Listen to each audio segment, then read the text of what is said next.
Lea.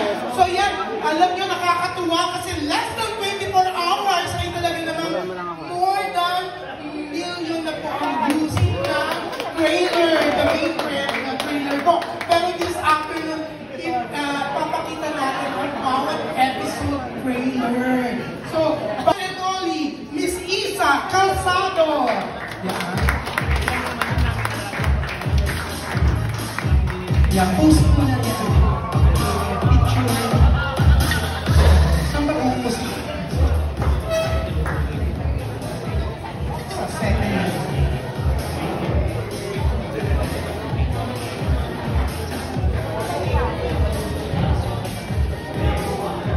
Picture tayo, picture tayo.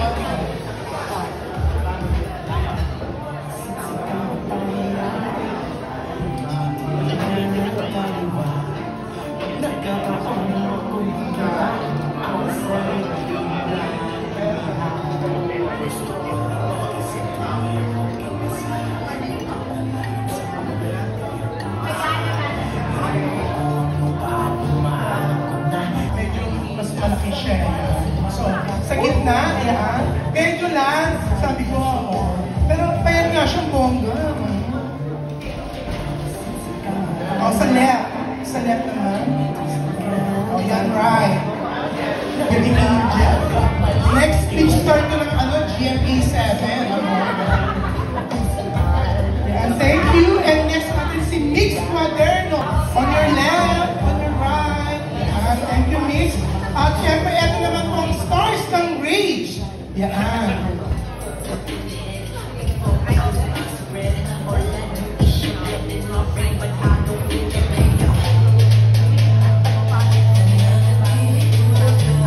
On the right. Okay, at ang next natin, Mr. Rock Gomez. Yan, so left, then right. Medyo bibilisan natin. Yan, thank you. Press yan on your right and on your left. Thank you. Asking you. Thank you. At eto na, si Bryce Eusebio. Siyempre nakamaaga dito, ha? Wala pang 9 p.m.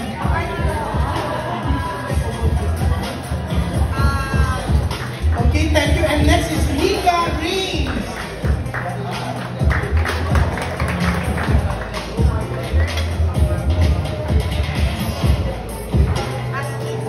At syempre, eto na, si Miss Jane De Leon.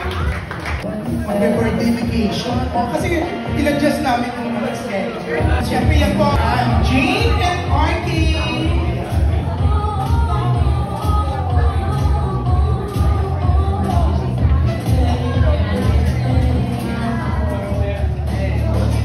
Hello! Yan, picture muna tayo. Picture muna tayo. Okay. Yan, center.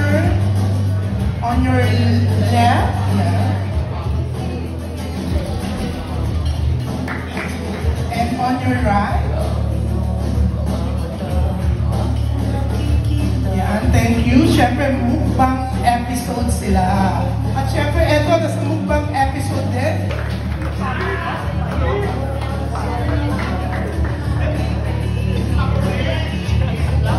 On your left. Yeah.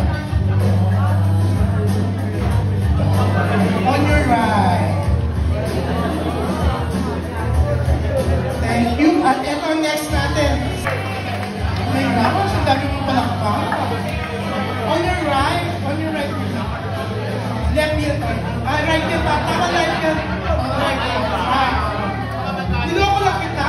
Ano ito? Paniwala ka.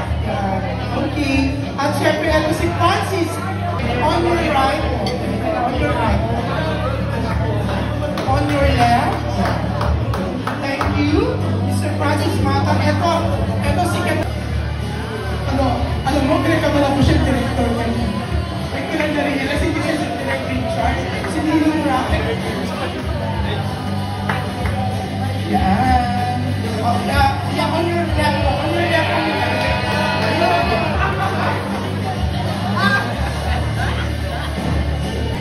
On your right. On your right. Dito darling ito. Thank you. Yeah. Ito, ikaw na darling. On your right. On your left. Ito siya, Mr. Richard B. Sommer. Ito, may nakalain pa siya para magkakaroon sa Liga.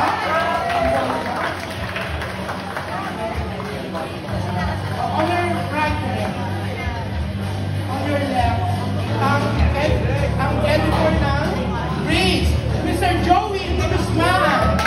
Yeah, correct, Joey Guzman.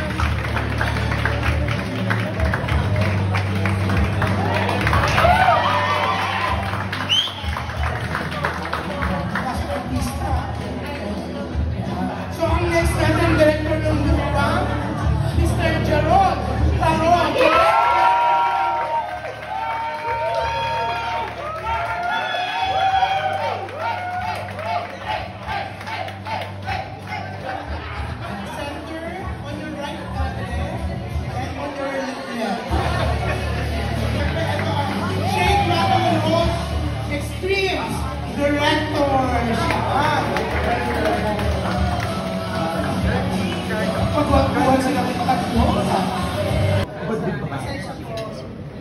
Hi, congratulations!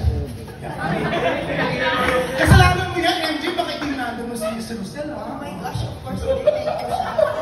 Presidential next ka naman. Grabe ka. Good afternoon, guys, and congratulations sa movie na ito. Gusto ko na sana talaga yung mga director sa technical aspect ng film, pagdating doon sa makeup direct. Ano yung naging atake nyo rito?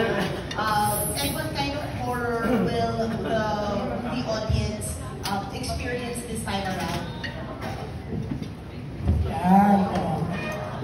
So, yan, sasagot yung mga director natin. Especially after tapos sa tupuntas, tapos ito yung sisipa, papunta ng MFFF season, di ba? Pagdating sa Filipino moviegoers. For my episode, sa Rage, it's about an alien infection that leads me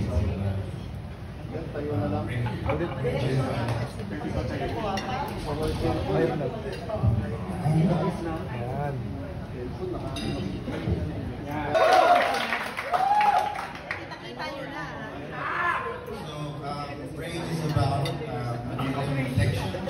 It's about a group of friends who try to survive the alien infection, and when you get infected, you have this strong desire for violence and to kill. So, yeah, it's about a group of friends who try to survive that. So the makeup and prosthetics try to reflect that rage when people get infected. And the movie is really about survival, so it's quite violent, quite brutal, and quite horrific. And I know people might enjoy that as much as we enjoyed making it. It's breath of fresh air for me kasi pang-apat na shake ko na to. And so far lahat ng mga shake namin super seryoso and stuff. So this one is more about all about having fun sa sinehan. So I'm hoping na ma-enjoy ng audience as well. It's basically about influencers na pumunta sa isang mansion and then something weird happens dun sa mansion yan. And yun na. Kasi spoiler na pag nagkwento namin sa amin. Pero I'm hoping that everybody has fun kasi we all had fun.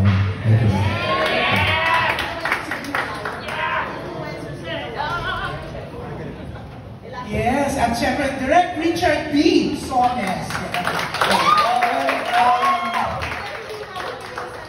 Sorry? Dami. well, I think maybe it took us like 10 years to do another franchise like this. And I started my career here at Regal, and I've done one episode of Shake, Rattle and Roll 2K5, and I think we're the Shake, Rattle and Roll revivalists with Greco De La Cruz and Rico Ilarte. So when it got offered to me this year, so I think it's it's about time to really revitalize that certain kind of energy. And I think it's very more exciting since coming from the pandemic that we've been like recluse and we've been like depressed and all. So there's a whole lot of energy that really needs to be released. And I think Shake, Rattle and Roll, because it's been a while that I've been missing a whole lot of Filipino horror na it really caught my attention. So I said yes agad to Rosel to do this. And it's going to be challenging because with the title itself, it said extreme. So what more extreme can you really do if it is like extreme? So we're dealing with such malevolent creatures here. And I think the premise of the film, it speaks about women and motherhood. So the reason why I said yes, because it speaks a whole lot about women in general, abuse, or even those who are suffering from problems and depression. But in my episode, it's about this single mom who really needs to take that task sa responsibility niya, how she could take care of her 2 kids facing a very malevolent na entity. So I think that's something na classic na kwento and it speaks a whole lot sa horror ng shit. So yun, thank you. Hindi ka pa ready? Hindi kaya mo yun. Don't always ready. Yung sa mga directors, ano yung, what will really, stand out dun sa mga episodes ninyo, sa tingin ninyo, ano yung pwedeng mapag-usapan doon sa bawat episode?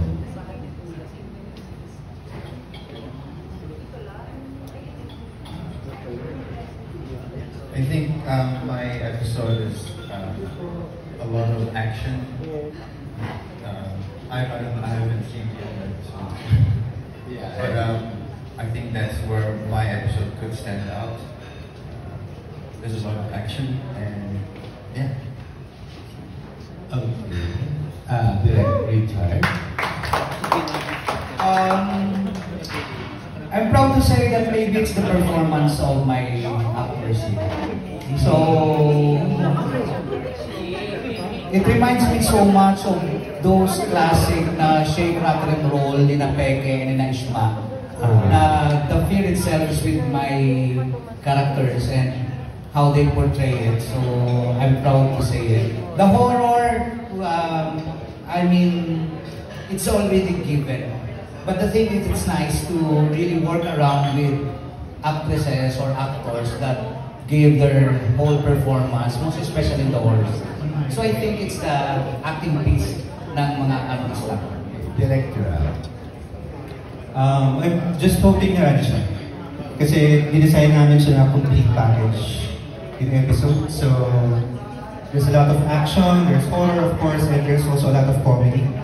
So I'm hoping na mag-translate lahat yun. Lalo na makita niyo yung mga interaction ng mga actors kasi ang dami ng mga ad-lib na pina-ad-lib ko sila na pina-ad-lib. So ang daming, ako mismo na nag-edit ako, tawa ako ng tawa. So I'm hoping na makita lahat yun sa screen.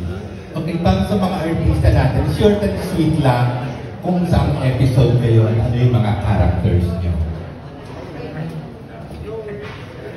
Good afternoon, thank you for being here. So, ako po sa Glitch ay si Ingrid Salvador. Isa po akong single mother with 2 children and isang fashion designer. Na siguro sa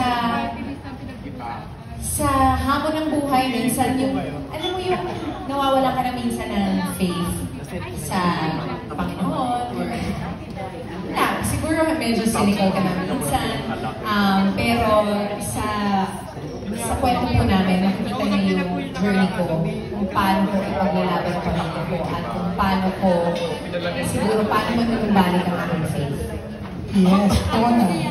Hello po, magandang hapon. Ako po si Donna Carriaga. Ako po dito si Yaya Hasmin, ng very religious na si Yaya Hasmin. Sa Glitch. Angel. Good afternoon everyone. I'm Angel Guardian po. Gagampanan ko po ang role ni Margot sa episode ng Glitch. Ako po dito ay girlfriend ni Patrick na misunderstood, but she's trying na tumulong sa relasyon ni Patrick at ng magulang niya. Hindi, si Jane Ornesa talaga, oh. Nalito ako, Miss Jane Ornesa, gano'n ka lang, hindi, ayaw mo na, oh. Gano'n ka lang excited na. Hindi, kasi ako na ano ko confused. Kung di kita matawag ng Jane Bagachi. Eh, baka nagkamali tuloy ako. Pero yun nga, gano'n ka ka-excite na napaaga. Ay, super excited ako. Unang-una kasi rin, ang tagal na wala tayong Shake, Rattle, and Roll ulit. And ngayon nakabalik tayo. Excited din ako na mababalik ang mga tao sa sinihan dahil iba din talaga manood ng movie inside the cinema. Lalo na kapag horror, mayroon kang kakapitan, sama mo yung mga barkada mo kung natatakot ka manood mag-isa. And, yun tama, sama mo yung jowa mo. And make it a date. So, I'm really, really excited. So, sabay kayo manonood? Oo, sa premiere night. Sa premiere. Kung papayagan ako sa TV. Sa 24, di ba? 24 yung premiere night, tama? Sa SM Mega Mall ba? Would love to be there. Maaga. Pala na, ano kayo, ma-excite kayo, mas maaga lang sa showing ng 5 days. So, RK, which mo ba na sa 24, kasama mo si Jane sa premiere night? Pinagdadasal ko yan. Sana. Gusto ko lahat kami magpaalam para sa iyo. Hindi ba, baka i-cancel ang taping ng hindi nila JC, di ba? Pero ikaw, Paul, ang mga fans mo ba? Ikaw excited? Yung mga fans mo, ma-excite bang lalo? May makikita ba sila na nakikita nila sa mga posting mo? Habang minumukwang ka? Kakaibang character po yung... may damit ka. Balat na balat. Pero kung pwede, why not? Abangan nila. Siguro Tito George yung nakaka-excite dito yung... Siyempre, dati pa naman, bata pa naman yung Shake, Rattle, Roll. Kasama na ngayon siguro yung mga anak nila. Buong pamilya talaga manonood. Makaka-relate talaga Gen Z's pang lahat. And kakaibang Shake, Rattle, Roll ang gusto namin ihandog talaga para sa mga tao. And excited na ako, family ko. So, sana abang din. Parang hindi naman sinagot yung tanong ko. Na-excite ka ba na mas napaaga? November 20? Oo, sobra naman. Napaaga? Actually, sinadya po namin talaga para kami yung mauna. Sa 29. So, kasi excited na kami mapakita ng lahat ng buong Pilipinas kung pinaghirapan ng dugot pawis. So, very, very happy. Very happy. Napakalaking franchise ng Shake, Rattle, and Roll. Kaya nag-thank you sila. Ang ganda rin ang sinabi ko sa last time. Sabi ko, PR yun. Hindi ko sabihin. Siyempre, Isa. Wala kang kubas. Siyempre, nakaka-excite na hindi na natin patatagalin ang suspense, ang horror. Uunahan na natin bago magpasko, as you said, Christmas came early in the form of Shake, Rattle, and Roll na talaga namang inaabangan. I think kahit anong season, kahit nga ito, summer, kahit saan mo ilagay ang Shake, Rattle, and Roll, meron at merong manonood nito. Dahil, as a testament to that, napakalakas ng ugong online ng mga tao that they really just want to watch it whatever the playdate is, whenever that may be. So, yun lang, the support is overwhelming and heartwarming. So talagang nakaka-excite, extremely grateful that we are. So, Siyempre, excited lahat. Thankful po kami kasi nabibigyan po kami ng platform, lalo na yung parang inclusive po yung movie industry sa mga content creators and influencers like us. Ayun po, super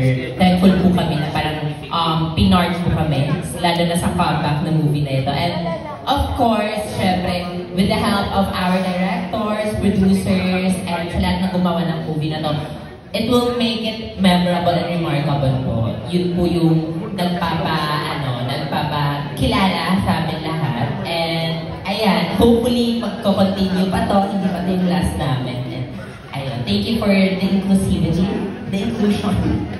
And ayun po. Darling ikaw, yes. Sabi ko sa inyo, mag-uwi talaga ako. Ano po, actually, actually, more than anything, ang pinaka... But ako po, more than anything, unang-una, sabi ng mga friends ko, yung, oh my God, nasa Shake, Rattle, Roll ka na, you've made it.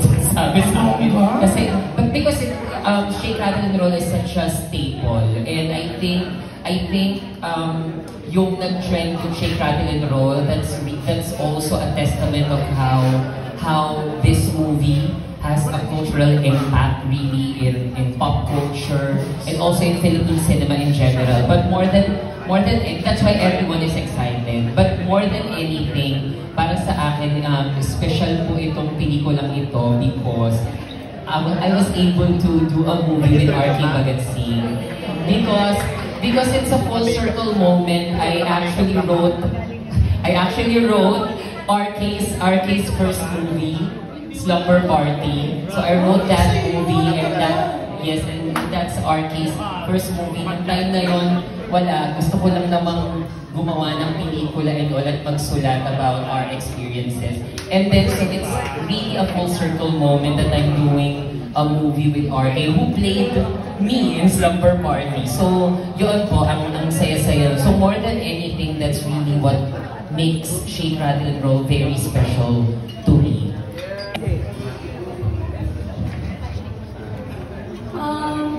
Kung yung question po is how I stand out as my character sa role, first po, konti lang po kami sa village. Yes, and even if marami naman po kami, it matters in how you portray your character, even if it's a small role, as long as inintindi mo yung character mo, pinaramdam mo sa tao kung ano yung laman ng character, then I think you'll stand out. And also, the story is very good po. And our director as well, and all of us. Thank you, Angel. Siyempre, sa mga... Like what I said earlier, I feel, and this is just maybe a personal opinion, na kahit ano po ang playdate ng Shake, Rattle, and Roll, meron at merong nanonood. Because as Phil said, it is a cultural, malakas daw ang cultural impact ng Shake, Rattle, and Roll. Kasi pag sinabi mo talagang Shake, Rattle, and Roll, franchise na siya eh. Kahit December, summer, wala naman tayong winter, yung mga ganyan, spring. Pero kahit anong season po siya, anong month, meron at meron pong manunood. At naniniwala din kasi ako na, di ba, this is God's decision for our film. So, with grace and gratitude, I think this is the best playdate for Shake, Rattle, and Roll. So yun po. At of course, hihingin namin na sana tangkilikin ninyo ang aming pelikula. So wala pong panghihinayang, only gratitude at saka excitement para sa November 29. Yes! Very... Ayun, wala namang pinagsisihan kasi sobrang ganda ng experience talaga. And sobrang dami ko rin talagang natutunan pagdating sa production side, dealing with new people. Pero maraming salamat sa pagpili sa amin dito. Sana natuwa kayo sa pagmumukha. Shooting day sa Tagaytay. Ang layo, kasi taga Malabon pa kami. 90 kilometers. Tapos bububay na gano'n. Sorry. Tapos pagdating doon, ganda nung place. Tapos, ganito pa talaga, guys. Ang dami ng crew, ganyan. Kasi ako, wala talaga akong idea sa mga nangyayari sa pelikula. Hindi ko talaga alam. Tapos, binigyan na kami na kasi ikaw ata unang nag-shoot. Siya kasi una nag-shoot. Si Ian kasi una nag-shoot. So, na-brief niya na ako. Pero sinusubukan ko yung picture sa isip ko talaga.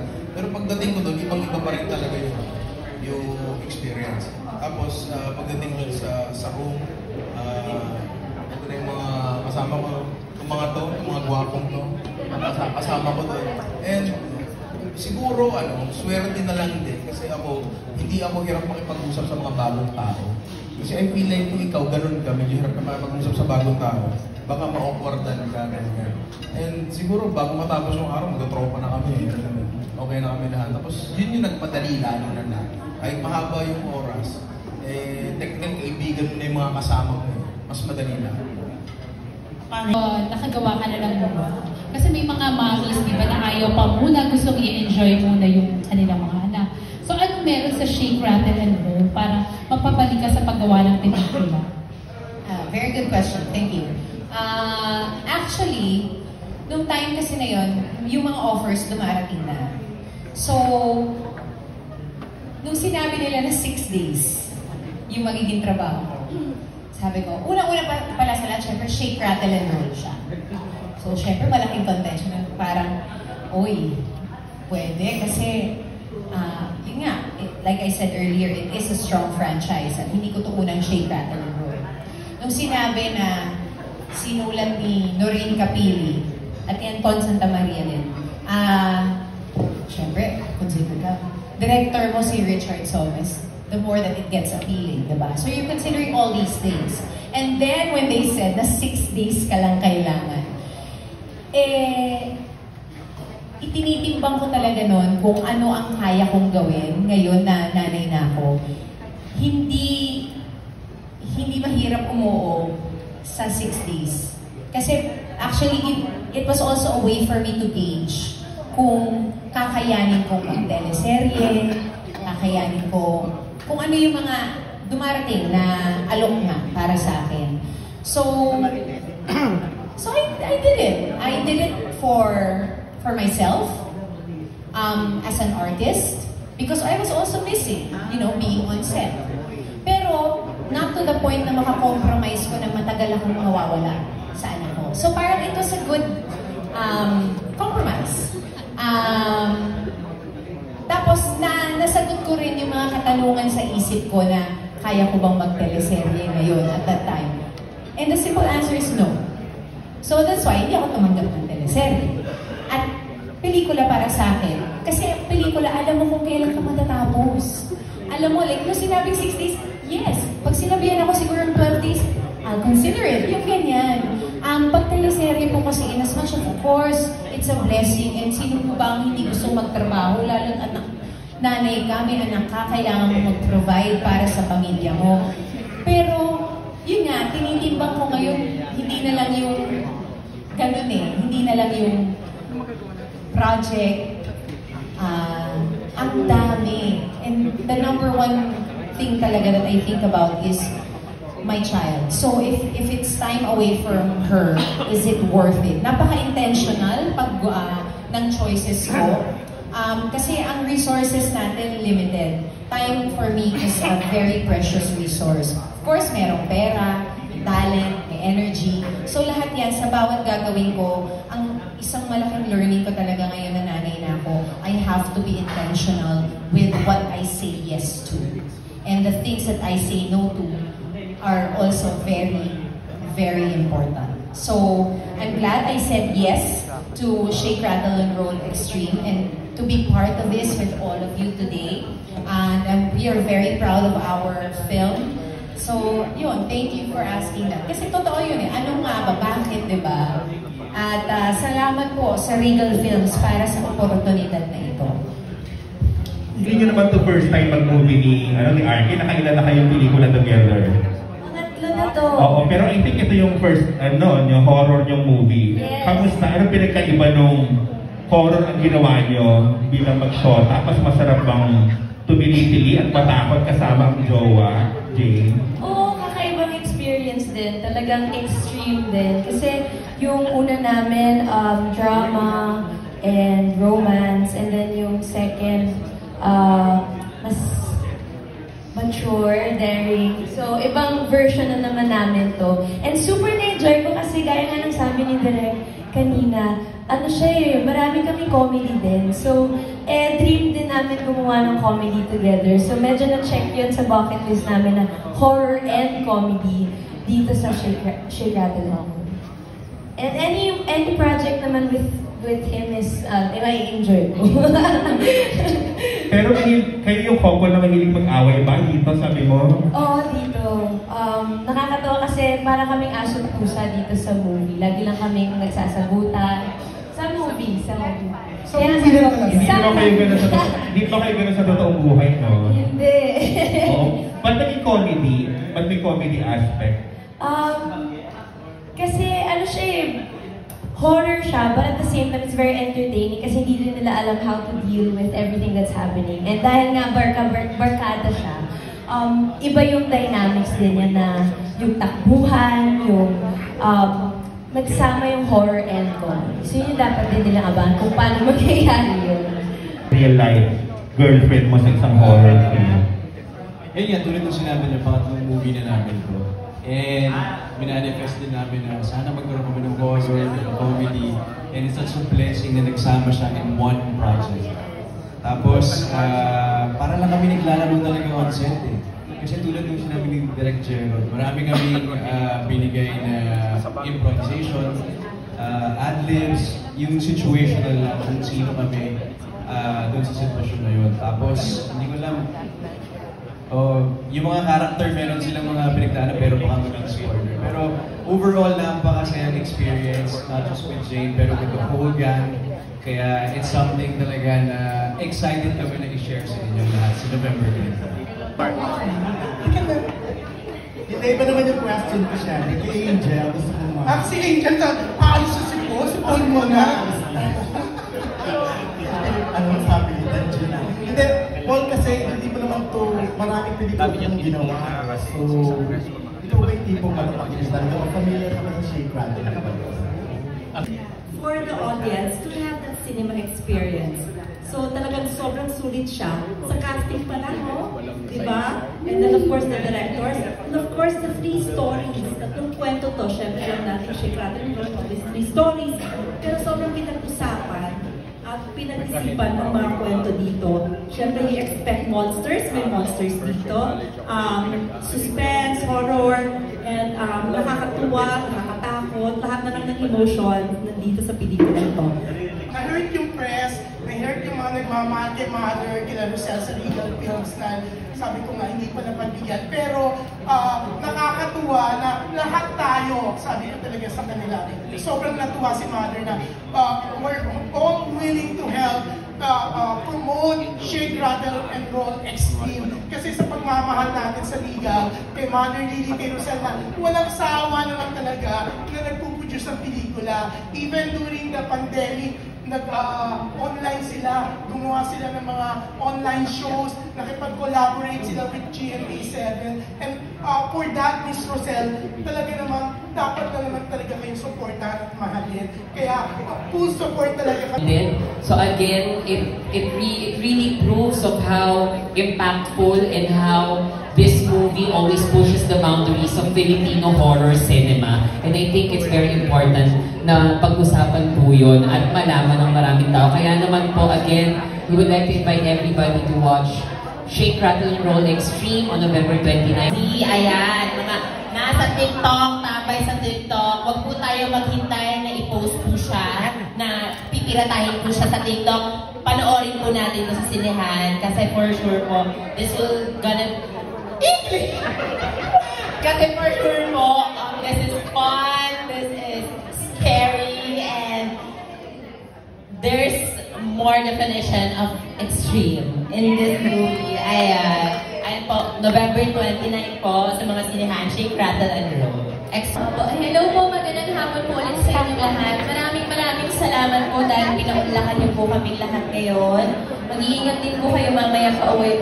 At ayan, gusto ko po muna magpasalamat sa lahat po nung dumalo po dito sa ating press conference, sa ating mga press, and nagpapasalamat din po sa ating mga co-artists, sa cast and directors. Guys, alam ko na binigay po talaga nila yung best nila and hindi ko na papahabain. I know everything has a reason kung bakit po November 29 ipapalabas ang Shake, Rattle, and Roll Extreme. Please invite your family and friends at sigurado matatakot and mag-enjoy.